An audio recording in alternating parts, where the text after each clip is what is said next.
A married man or you are single? Oh, presently. Because I would like to give you a woman. I would like to give you a woman. Since you have been in Ghana for 2 years.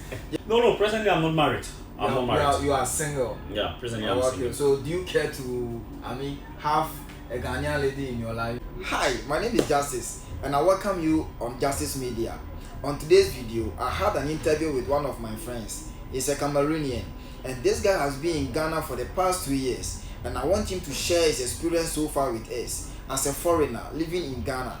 But before we get into this video, I will solicit your support to like this video, share and subscribe to support my channel. Thank you.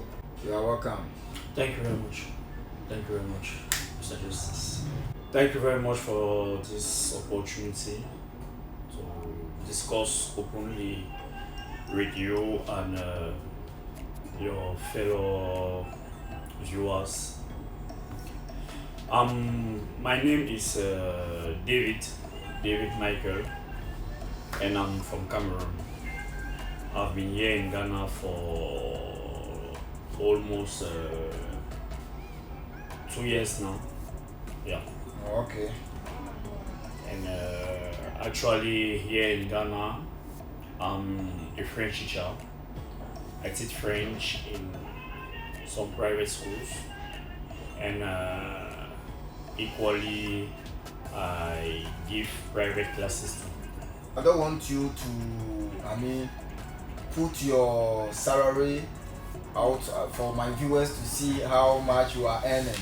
But I can see that, the salary that maybe you are getting from there is enough for you to sustain you small, right? Yeah, it's a salary is sufficient enough for that. It's true that as a normal person, as a normal human being, I have projects, I have many other things to achieve, and I must somehow earn much more in order to my promise. I see.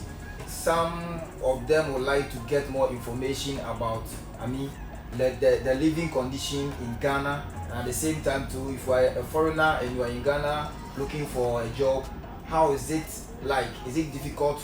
Were you struggling to get that work that you are doing now?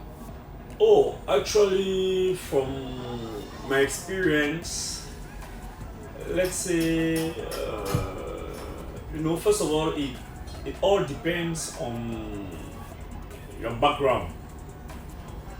It all depends on your background, where you are from, and obviously it surely depends on the training you have, the professional training you've acquired.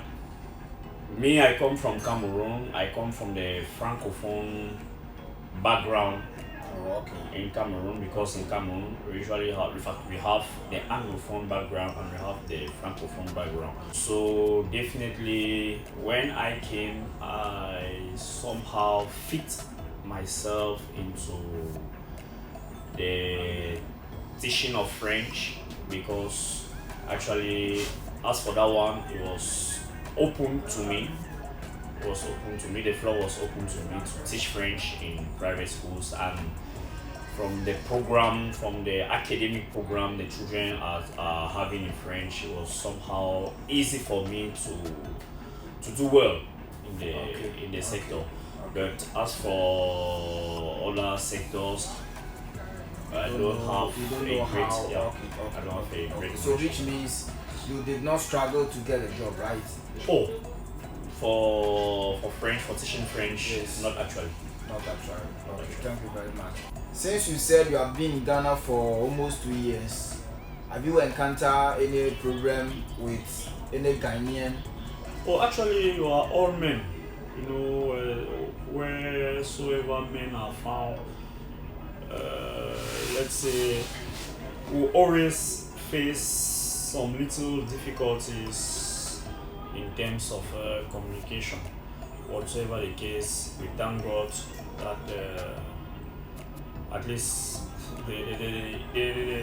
let's say our problems or our discussions, our disputes, they've never gone across, or let's say they've never gone above our capacities, beyond our capacities.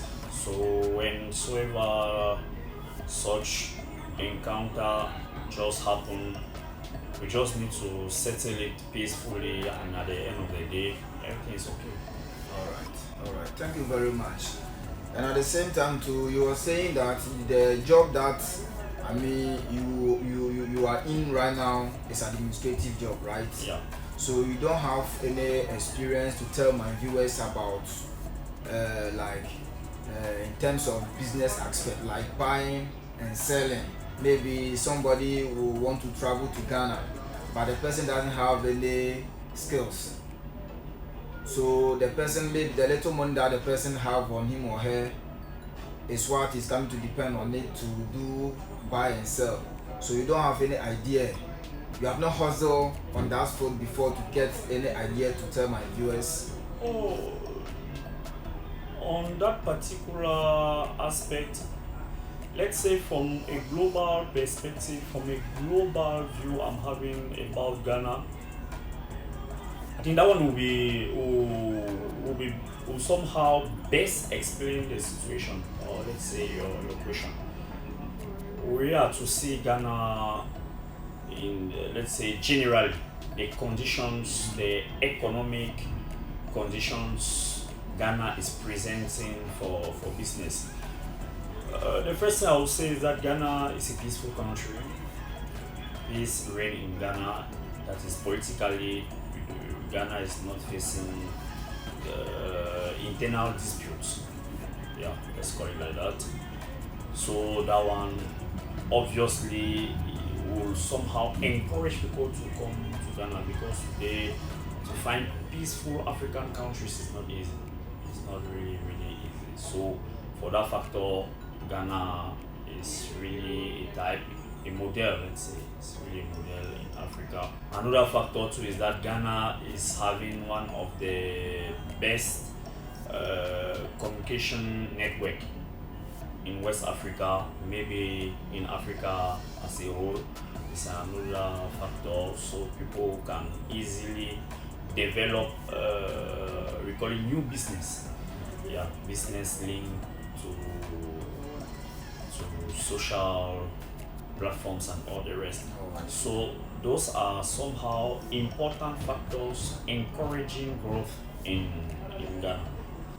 In terms of social facilities, basic needs necessary for the growth of a country, let's say Ghana possesses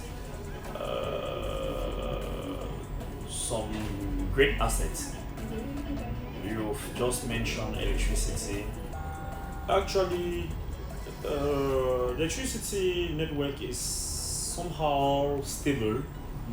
Yeah, let's say from a global perspective, from a global aspect, it is something relatively stable. It's true at times you have little light off and all the rest, but definitely I think it's much more better compared to some other African countries, because I've been in Nigeria, for example, also in Cameroon. We have periods electricity is not actually stable. Yeah. But it's not like to talk against all those countries, against Nigeria, against Cameroon. Nigeria, for example, things are relatively cheap compared to Ghana, Cameroon too. So apart from Ghana, which African countries have you traveled to? Oh, I've traveled to Nigeria, as I was saying. I've been in Lagos. Yeah. Also, I've been in Benin. Togo, I've just crossed Togo, so I haven't had a particular experience in Togo. I would like to move to Ivory Coast too and discover the atmosphere there, because Abidjan, apparently from the echoes I'm having, is a place to be. I see. what are some of the Ghanaian local language that you know how to speak? And even if you don't know how to speak, which one do you care to learn? Okay. Up to now, um, I'm much more familiar with the gang and tree. Oh, okay. Yeah, although I'm not yet um, well familiar with, but at least let's say I can count everything in gang, for example. Oh, okay. Can go in gang. So which means one. How do you call it in Ghana? Okay, let me do like this. Let me just count and we'll see where I'll stop from there. We'll definitely have an idea of my knowledge in the local language. Oh, okay. Okay, if I have to count in gang, Uh-huh. I'll start with Ekome. Ekome, which is one, Yeah, which is one. Enyo, two, two. Ete, three, Enyumo, Edre, Edre, Edre, four, Edre, Yeah. Enyumo, Enyumo, five, aha, Yeah. Epa, Epa, six, yeah, Epao. seven. So I think from there, from there. Oh, actually, the tree. Let's say I have a good knowledge of the polite way. Let's say of politeness. Oh, okay. When it comes, for example, to please, I know the patrol. Yeah, the patrol. Okay. The patrol. Okay. So how are you? How do you call it in Cree? How are you? How are you? Yeah. Etise. Voilà. Very Patrol good. etise. Etise. I know you answer, you respond. So how are you in French? How do you say it? Comment ça va? Comment ça va? Comment ça va? Comment ça va? Oh, okay. I would like to learn the French from you small. Since you said you want to learn our local language, I also prefer to learn the French as well. So my brother, thank you very much. Thank you. Thank you.